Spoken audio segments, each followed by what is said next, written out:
Pero ngayon, medyo naiibas-basan po yung mga NPA. Mukhang wala na pong nakukuhang padulas.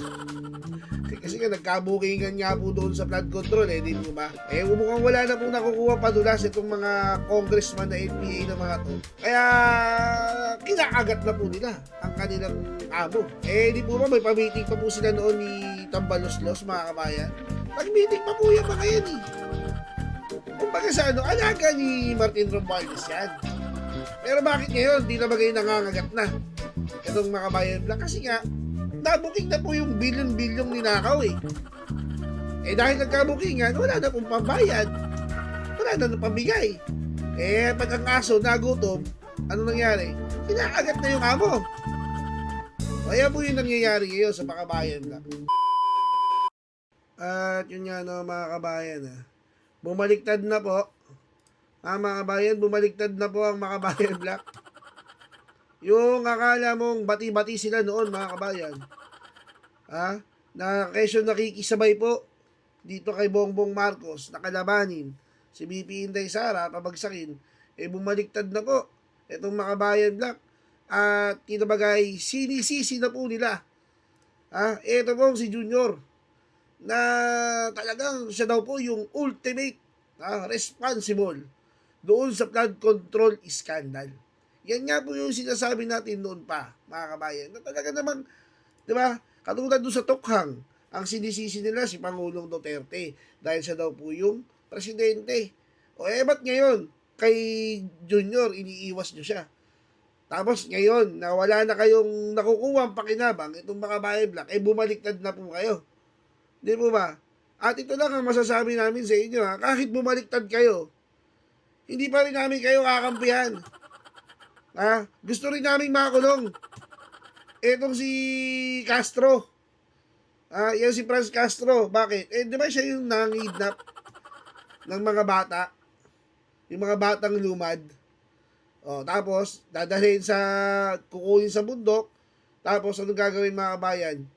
Gagawing pambala sa mga militar. Kailangan makulong yan. Pero ngayon, medyo naiibas-basan po yung mga NPA. Mukhang wala na pong nakukuhang padulas. Kasi nga nagkabukingan nga po doon sa flood control di po ba? Mukhang wala na pong nakukuha padulas itong mga congressman na NPA na mga to. Kaya kinakagat na po nila ang kanilang amo. Di po ba may pa-meeting pa po sila noon ni Tambaloslos mga kabayan? Nag-meeting pa po yung mga yan Kumbaga sa alaga ni Martin Romualdez yan. Pero bakit ngayon, di na bagay nangangagat na itong mga kabayan lang? Kasi nga, nabuking na po yung bilyon-bilyong ninakaw dahil nagkabukingan, wala na pong pambayad, wala na ng pambigay. Pag ang aso nagutom, ano nangyari? Kinakagat na yung amo. Kaya po yung nangyayari ngayon sa mga kabayan black. At kay Bongbong Marcos. Talagang meltdown na po sila mga kabayan. Labo-labo na po talaga to. Kung dati naiisip nyo, Aquino, Marcos lang ang magkalaban. Yan, labo-labo na. Ngayon, mamimili na lang po kayo kung sino kakampihan nyo.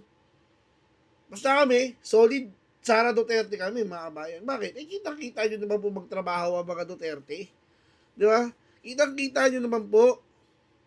Wala po kayong may susumbat Di po ba mga kabayan? Ito po yung balita patungkol dyan. Pakinggan po natin Pakinggan po natin yung ulat po dyan na kung saan ito pong makabayan black. Bumaliktad na po kay Junior. Pagkatapos pong tinabagay, bumaliktad na rin ni Sir Toby Chanco dito sa kanyang matalik na kaibigan na si Marcos Jr. Ito po, pakinggan po natin yung balita patungkol po dyan. Jiggy, kung si ACT Teachers Party List Representative Antonio Tino nga yung tatanungin, may nakikita raw sila grounds o basehan sa posibleng ang impeachment laban kay Pangulong Bongbong Marcos. Kasama nga riyan yung aligasyon laban sa Pangulo na tumatanggap o tumanggap umano siya ng kickback sa mga proyekto ng gobyerno. Nauna na kasing siniwalat nga ni dating Congressman Zaldico na tumanggap umano ng 25 billion pesos itong si PBBM mula doon sa 100 billion pesos na insertions sa 2025 national budget. Pero ayon nga kay Tino, pinag-aaralan pa raw nila ito. Kailangan daw kasi ng matibay na ebidensya. At ayon naman kay Navotas Representative Toby Chanco, tanging kay Congressman Egay Erice lang niya narinig na may nilulutungang impeachment complaint laban kay PBBM. Wala rin daw kumakausap sa kanya tungkol dito, pero git niya, dapat daw pareho ang pamantayan sa pagpapanagot sa mga opisyal, mapa-presidente man o vice-presidente. Nauna na rin sinabi ng palasyo, Jiggy, na handa nga si Pangulong Marcos sakaling may maghain ng impeachment complaint laban sa kanya. Jiggy. O, di ba mga kabayan? Inaangal po nito ni Tino yung sinasabi po ni Saldico na tumanggap po ng 25%. Ito pong si Junior, mula doon sa mga nakukulimbat o nakukolekta mula dyan sa flood control. Halimbawa, yung 100 billion na i-deliver daw po kay Romualdez. Ang 25% po doon, kay Junior, mga kabayan. Ito po, ayon kay Saldico, mga kabayan, na 25% kay Junior. Tapos, yung may iwan, paghahati-hatian na po yan. Na Romualdez, syempre, kasama po dyan, yung mga aliporas silang mga congressman. Yun nga po, nagkahulihan, wala na pong maipakain dito sa mga makabayan block na to. Hindi po ba? O kaya ngayon po, kinaagat na po nila ang kanilang amo. At tulad nga po nung napag-usapan natin nung nakaraan, dyan po kay Sir Toby Chanco, di po ba, napaka linaw po nung sinabi ni Sir Toby Chanco na napaka-hipokrito naman nung mga kasama niya dyan sa Kongreso na pagdating sa impeachment complaint laban kay Bongbong Marcos, yung ibang mga congressman, akala mo makapagsalita, akala mo kay dinis na hindi ginagawang politika, huwag gagawing politikal ang impeachment complaint. Kahit kailan, ang impeachment complaint mo ay sa politika. Ha? Huwag ka nga dyan Adjong tsaka Asidre. Itong dalawang to, si Adjong tsaka si Asidre, mga kabayan, sa mga congressmen, mga hunyango yan, mga kabayan, magagaling po magsalita yan eh. Huwag po kayong pabobola sa mga yan. Sabihin nila na huwag daw gagawing panglaban sa sa pananakot, political, ganyan-ganyan, ang impeachment complaint. Di ba, pagdating kay Bongbong Marcos, hindi na bagay ayaw nilang kahit may matibay na po na probable cause para sampahan ng impeachment case si Bongbong, ayaw po nila. Di ba, mga bayan? Samantala kay BP Inday Sara, galit na galit sila, nang gigigil ba?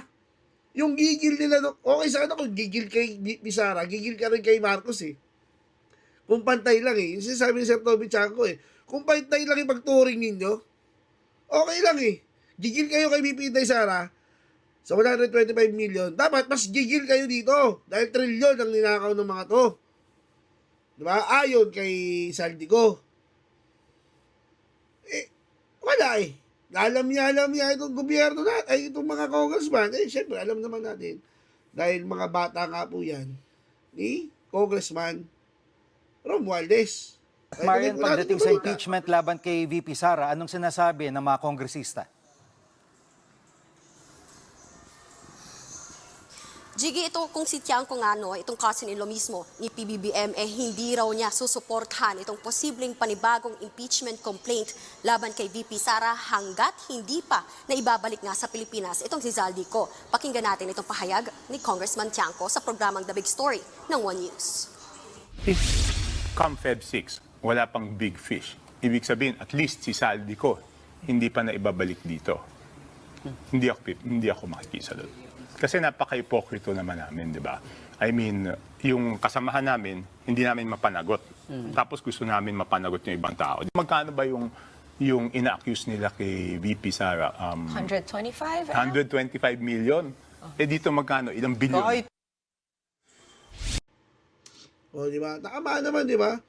Doon pa nga, hindi na natin tinuloy doon kasi pinutol naman nila. Si Sis Drilon, umaangal pa yun doon malaking pera pa rin yung 125 million.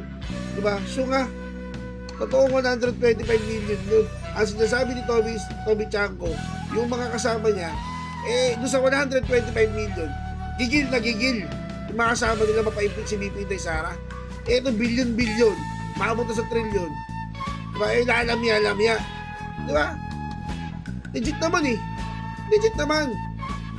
Eh kung gusto nila pauwiin niya si Saldico, matagal na po nakauwi yan.